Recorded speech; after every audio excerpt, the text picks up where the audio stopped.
Alright guys, this just came in the mail today. It looks like it was mailed on the 9th and today is the 15th. So that's about right. It came from Washington. I crossed everything out, but it came from Farmer13. And if you want to send something to the Lock Lab, there's the address. Same address as what's on the webpage. So let's go ahead and get in here. See what we got. Try not to reveal anything. Alright, we got an Arrow, very nice lock, high quality, and we have a mummified, looks like mummified with black nasty. And I'm gonna look at this off camera so I don't accidentally show an address. Glad I did, because the address is right there. It says, Bosnianbill, love your videos, long-time viewer, first-time lock sender.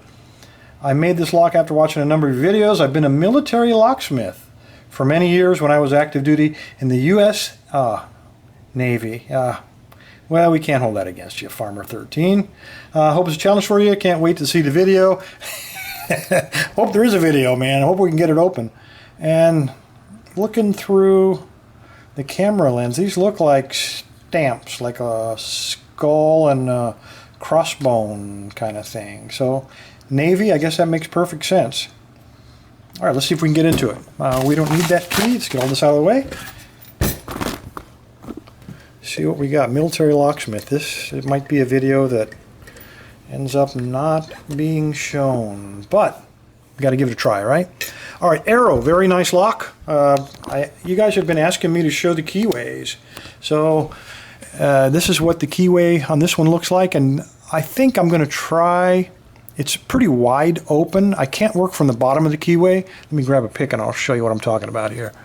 This is the pick I'm going to use, but I can't work from the bottom of the keyway because we got that nasty piece of warding right there. So instead, I'm probably going to have to work from the right side here. Yep. Then I'll have access to the pins, and if I use a pin with a pick with a little bit of reach, like this one that I made, this is a 3D printed handle, made that out of feeler gauge. Let's see if we can get into this thing. Alright, let me find, I'm going to start with the red one, see if that fits. Yeah. Matter of fact, that's 1.2 millimeter and it's a little bit loose. Try that end. Alright, a lot of you guys have been asking about how come you always start from the back. I mean, there's no excuse. I just got used to starting from the back, and that just seems to be my system. You can start from the front too, guys. The lock doesn't care where you start, so I'll start from the front, but the lock just absolutely does not care. You're looking for a binding pin, so light tension. First one is springy.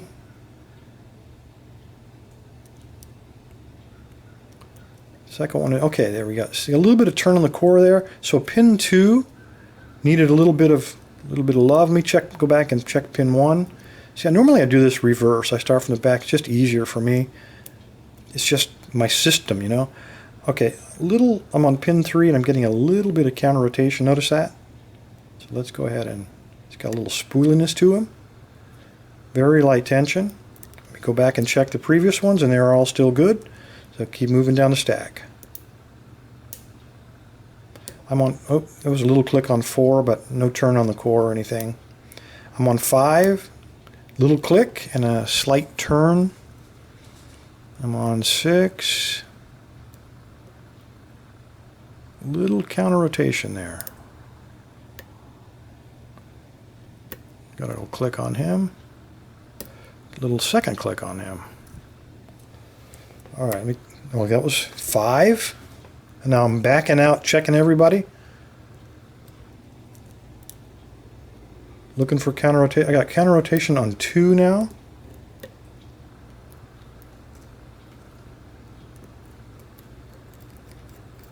Okay, I'm going to go back to 2.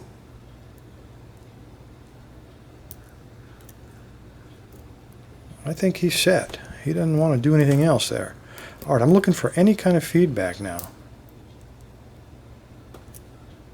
I'm on 5, little counter rotation. Okay, oh, I thought I had it there. Deep fault set. Now I'm backing out, checking everybody again. There's 2 again. I got to click off of him. And there's an open. tailpiece is getting caught. Let me get that pick out of there. Tailpiece is getting caught in the vise. See there? So when I turn the tailpiece on the back, there's an open. All right, let's see what Farmer 13 has put inside of here. That is a really cool emblem, I gotta say. Gotta have something like that made for the lock lap. I do have the key. I'm gonna lock it back up, and let's take a look at the key. Take a pocket knife, see if we can just slice this stuff off. Might be the fastest way. Especially since I sharpened the knife. Whoa. That is awesome. I'm so happy I didn't know what that key looked like. That would have totally freaked me out. Let's make sure it works and get that piece of black nasty off. Yeah, get in there. There we go. Beauteous. It does work. All right. From a former locksmith, I didn't expect any different. Let me find a screwdriver and let's get into this thing.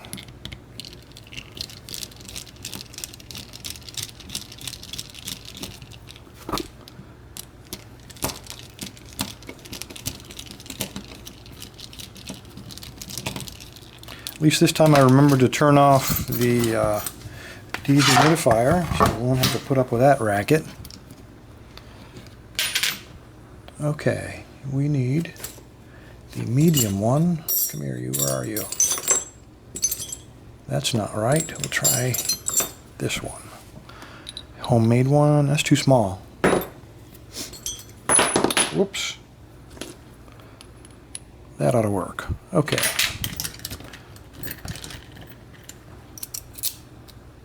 .90 degrees. Make sure we're zoomed out so we get halfway decent focus. Okay, we don't have anything to mess around with the tailpiece, no gaps or anything. I'm just gonna slide this on there and push her out. Maybe. Yeah, man. Look at this. Pure awesomeness. Look at those two reverse T-pins in position number 2 and position number 5. Very nice. And as I pull the key out, look at that. Very nice. It's kind of, oh, it's probably the tape residue. It feels like it's greased coming out of there. All right, let's take a look and see what Farmer 13. Ooh, Farmer 13 put 2 pins in there. That was like that. That's kind of odd. All right, you're gonna like this, guys. Okay, pin 2 is normal. This is odd as well. You're going to like pin 3. Oh, man. I think I got lucky. All right, pin 4. Again, you're going to love this. These things are interlocking pins. Awesome. 5 is normal. Well, insofar as there can be a normal pin here. And we also have threaded, and looks like every single one of them is threaded. Let's go ahead and pull the upper pins out. I'm going to get these oriented real quick so I don't forget how they go. That guy, yep, make sure that he's right, and he gets turned around. And this is probably also a separate, yep, that is a 2-piece pin. Beautiful work. All right, let's see what we got here. Looks like homemade serrated. Very nice. Very nice work. Polished and everything. Locksmith / machinist. Another very nice pin. Spool with a stem. And the next one is a spool. Very deep spool. Next one, pure awesomeness. This is just, this deserves that skull and crossbones stamp on the front there. And the last one is he was set up, he's got a spool, but he was set up as a T-pin. Very nice. He was like that. Okay, we have an error here somewhere. Did I miss something? Because we have another... He's okay. He's okay. That's correct. We had another pin here. What in the world is going on? 1, 2, 3, 4, 5, 6. 2, 3, 4, 5, 6, 7. There are 7 holes inside of here.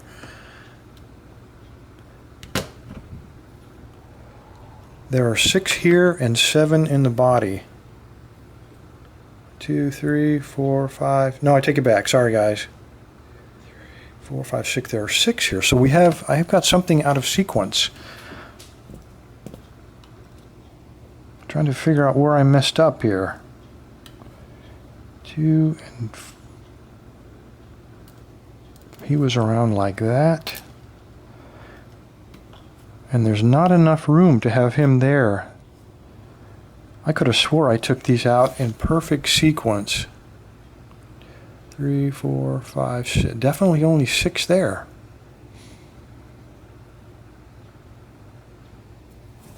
Guys, I've screwed up here. There's 1 extra pin here. I took him out of the last chamber, but I can't imagine there's enough room for him to have fit on top of this one. That just makes no sense whatsoever. Anyway, we got an extra pin. Sorry about that, guys. I don't know what to tell you. Let's see what we got in here in terms of springs.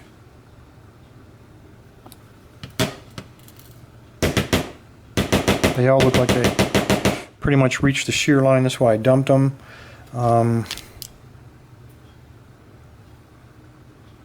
I keep looking for an extra hole, but I just don't see it. I don't know where... This guy came out of the last hole for sure. So the only thing I can figure is that maybe this pin was in 5. I'm guessing here. I just wasn't paying close enough attention. Anyway, pure evilness. I feel lucky and stupid at the same time. I was lucky to get it open and stupid because I don't know where that guy came from. Anyway, here's what the pinning looks like. You can see the bottom pins are as I described. Let me turn that guy over. Pin 3 was like this. Now, let me grab this real quick because pin 1 had this second piece. Come on, focus. And that fit in there. Try to do this with my chubby little fingers. He was in there just like that. Come on. Very nice work. And he would break apart, giving you the T-pin. And I would call this one the key pin. And then we had the homemade serrated on top. This one was the same way. There he is. There's our offset. All right, now we're going to figure this out. Okay, by trial and error, we figured it out. Okay. Pin 3 also was one of these interlocking guys. And he went like so. Again, a little break apart. You got the spool to deal with. If you screw up and get that hung, you got to deal with a T-pin. And then you have a very deep spool. This one also interlocking. I don't know if I need to keep showing you guys this, but I'm just so excited about how well this is done. Now we have a serrated pin interlocked with that key pin. Come on, guys. Where'd you go? There he is. Like so. Very nice. So now we got standard spool, and now we got a serrated to deal with. Very nice job. Just unbelievable work here. Anyway, guys, I have bored you long enough. At least we figured out the right pinning. I had one offset, my mistake. It's not the first one I made this week, and it won't be the last one. Anyway, Farmer13, thanks for the lock. You obviously put a lot of work into this. I really appreciate it. Everybody else, stay safe, stay legal. That is really, really cool.